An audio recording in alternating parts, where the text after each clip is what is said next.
really important that we begin to change the mindset of young people to know that your vote counts. They don't understand that the legislative arm of government is actually a co-equal arm of government. We have an incredible amount of potential. Whatever it is I was doing, because of my personal DNA, it had to be of an international standard. Which is what, seriously speaking, is all about.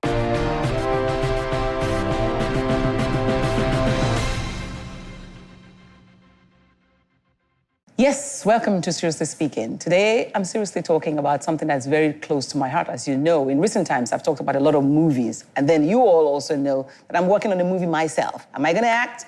You'll have to stay tuned. However, it's an industry that's growing, and I get excited about having to talk to people who are in that industry because, again, you just might find that you are one of those who may be interested in going into it too. But my anchor guest on the show today is somebody who's gone, would I say, swung both ways? If you stay tuned, you'll get to meet my guest on Seriously Speaking today. I first met Biola Alabi when she came into Nigeria as the director for Mnet, and you know how we are peddling all kinds of things and finding all kinds of opportunities for whatever it is that we do. But I was fascinated by her beauty, her pedigree, and her professionalism. So it's no surprise that today she's in an industry where nobody thought she would be there. If you haven't gone to see Banana Island Ghost, you better go look at it. But the person who's originally the producer of that show is Biola Alabi, and she's my guest on Seriously Speaking today. Thank you so much for having me. It's nice to have you. Congratulations, this is such a great show. Yeah. Like I said at the beginning, I was fascinated by your beauty, your charisma, your courage. Do you find that a lot of people were getting carried away by that and thinking that this lady has nothing upstairs when you came here?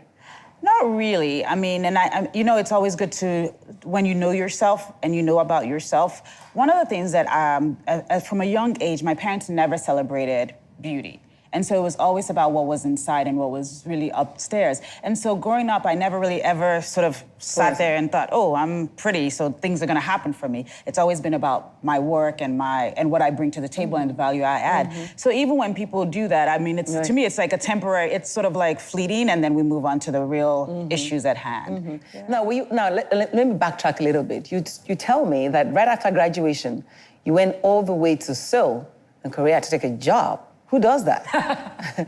So I had been fascinated about Asia for many, many years, and there was never an opportunity to go. I mean, when I was in school, there was not an opportunity to go. But growing up, I lived in Nigeria, I lived in the US. I'd also been to a couple of European countries. But by the time I graduated, when I was in my early 20s, I'd never been to Asia. I'd actually even been to Australia and New Zealand, but I had never been to Asia. What took you to those places? I went for a conference.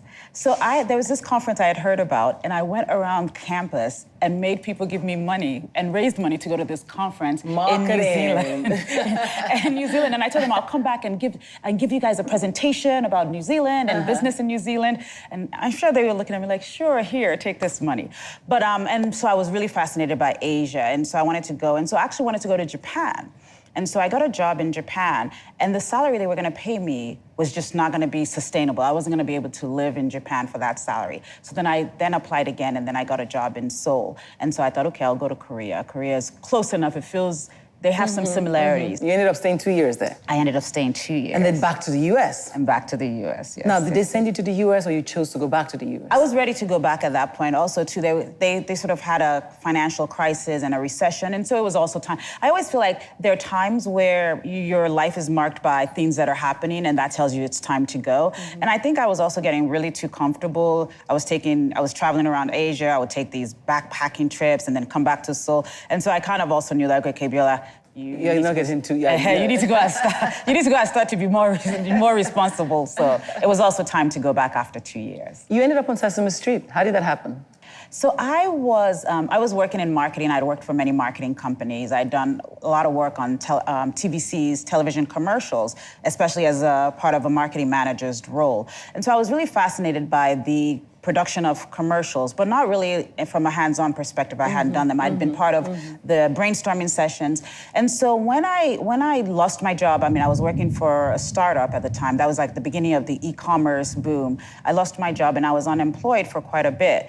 And what's quite a bit? 1 month, 2 months? No, it was a long time. It was like 6 months, which is when my parents were like, maybe you should have really thought about medical school, because that was their dream for direction. me. But it was a really tough time in the American economy, and so it took me a while. And so I had registered with a bunch of temp agencies, and one of the temp jobs that they sent me to was a production assistant at Sesame Street.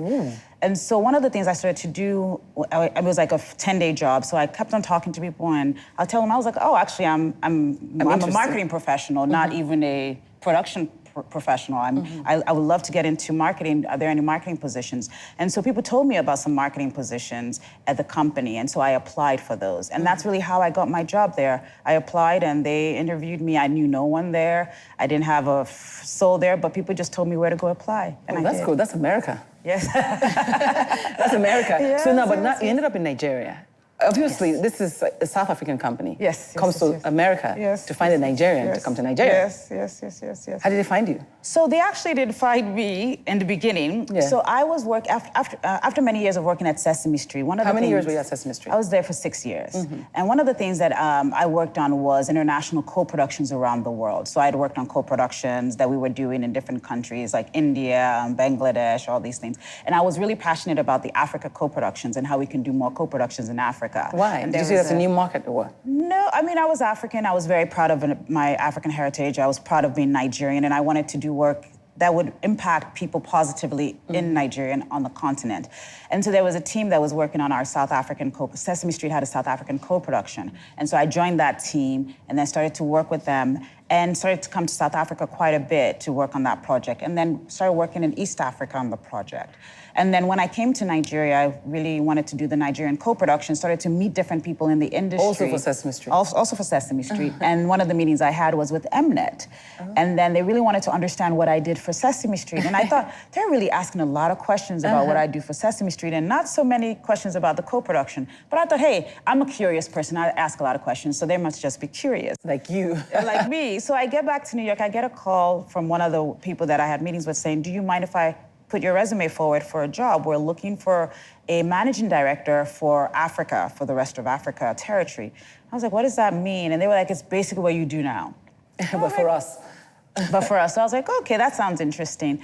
I was like, but I thought you were calling to be partners on Sesame Street. They were like, nah, not yet. And so that's sort of how it happened. I had many meetings, and they actually offered me to either live in South Africa or Kenya. And I said, well, if I'm leaving New York, I want to live in Nigeria. I mean, the only reason I'll be leaving New York is to live in Nigeria, which my boss couldn't believe, and I think she lost a bet because she thought that I wouldn't come to live in Nigeria. So she always said, was that because you were Nigerian or just because you felt? I mean, it felt more like home. Yes, because I was Nigerian. I'd lived here when I was younger. I'd grown up here, so I knew that I wanted to be back here. And a lot of things were happening in Nigeria at the time. Very positive growth was happening. That was sort of the new wave of Nigerians, and people were coming back, and I wanted to be part of that story. Well, it's been good for you. You met your husband, you got married. It was not a bad move at all. That was one of the added benefits. Yes. But again, then you left. Yes. I mean, now you're doing this. Yes. So this transition, I'm going to take a break so that when I come back, I talk about transition and some of the people who've partnered with you to get this transition happen. Yes. And of course, I have a critique because movie-going is a direction that I think Nigerians should begin to go. We need to relax, we'll have fun at the theaters. Yes. So thank you, Biola, for this one-on-one. I'll take a break and I'll be back. All right. Good. So we'll be back on Seriously Speaking in a short while. Right, multiple colors right here in the set with me. There's yellow, there's turquoise, there's blue, and there's gray. I'm going to start with a gray man because his name is BB, the man in gray. Now, you see, Biola said earlier about being in marketing and advertising and going into production because she loved the whole idea of putting things together. It so happens that this fella is the one who directed the movie that is her first feature film, right? And I wonder, why did you choose to do Banana Island Ghost? This is BB, by the way. I think it's a journey that's been coming for some time now. I was fortunate to meet with Mrs. Alabi after our TV show, Before 30, and she had some great words to say. She said we should work together.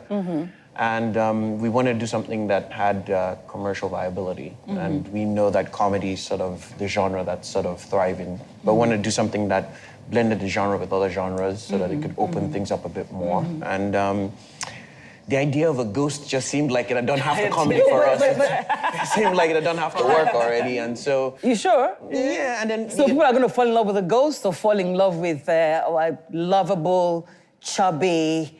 Sugar. That's the beauty in it. That's the beauty in it. I mean, a ghost hunting Chigo just sounds brilliant already. And then Banana Island. I mean, everyone wants to know what's happening, what's going on. Yeah. You know, but I mean, weren't you worried about doing something that was like kind of mundane or that Nigerians couldn't identify with? We didn't think so. One of the things we were talking about was that actually when growing up, Nigerians talked about ghosts. I mean, we remember like Casper the Friendly Ghost was on. And now everything is all either dark or not. And so we wanted to do something that sort of brought out... Ghosts are fun. Ghosts can be fun. I mean, they're good ghosts. They're good ghosts. Not the ghost is a guy. So, but anyway, there's a lady here who well, you're in the financial sector, whether you like it or not. She started off her career in the banking industry. Yes, I did. And in some ways, you're also still in financial sector. I'll let you chip a little bit in about that. Okay, so I'm currently the publisher of a website called explorenollywood.com. I review Nigerian movies. That's your daytime. That's your nighttime. On my downtime. That's your passion. Yes, that's what I get up to. So and that's why you're here, by the way. Yes. So just in case you forget. Yes. I'm here because we're talking about Nigerian movies. So yes, I do reviews, I do trends, I just pick up on what's happening in the industry, all in a bit to make things better. I think we're at the point where we need to be promoting ourselves more, and I offer that. What do you think about the theme they've chosen for Banana Island? So it was different. Banana Island Ghost. Yes, so I was like, Banana Island Ghost. And then I saw the trailer because I was one of the people Before that picked this, it. yes. And I, of course, it was really... So what got you the thriller? I got you to go and see the movie. I love Chigo. Yes, and I'm a fan of Patrick. So Patrick on stage. No, Patrick Diab. Diab. That's the characters. Yes, so I've seen him on stage. I've seen him. He was also in Before 30. And Chigo, I like that she's growing in the industry. She's done a couple of short features, and then this one as main character. I think it was a selling How does one point. go about choosing who's going to play a role? Like, you wrote the script. I did. Did you have Chigo in mind? At the time when we first pitched it, when we started the conversation, Chigo was always, she was the only thing I think that was a lock. All the other characters were sort of From the beginning. That was actually the pitch. That was his pitch to me, was that, what do you think about She-Girl being chased around by a ghost? And I was like, I started laughing just like that. I had that chuckle. And I thought, like, if you said that and someone chuckled, then we could be onto something.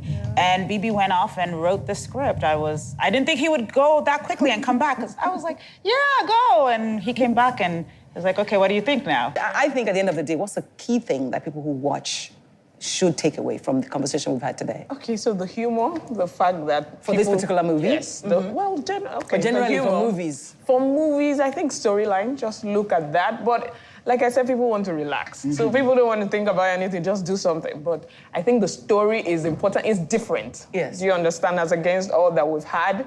Now, you know, we had the conversation where people say we need to relate to something. It's not necessary you have to relate or know if someone lives in Banana Island, but you need to just take the story out of it. And own it. Yes. But I mean, I also think, you know, what do we do as we wind up to encourage people to begin to go to the theaters? Doesn't matter what it is, just go watch a movie. Did you find that we're not relaxed enough in this part? Totally. Well, the number one thing is that there's air condition there. So go there, relax, get some fresh air, cool down, take an hour out of your day to just get some fresh air. What do you say? What would you say to encourage people to go to the movies? I think, optimistically enough, the trend is already in that direction. There's actually more Nollywood watched than Hollywood in cinemas right now. You can say that. Yes. So that's interesting. So I think if we continue to give them content that's engaging, and people will, you know, content is king. People will find their ways to where there's great content.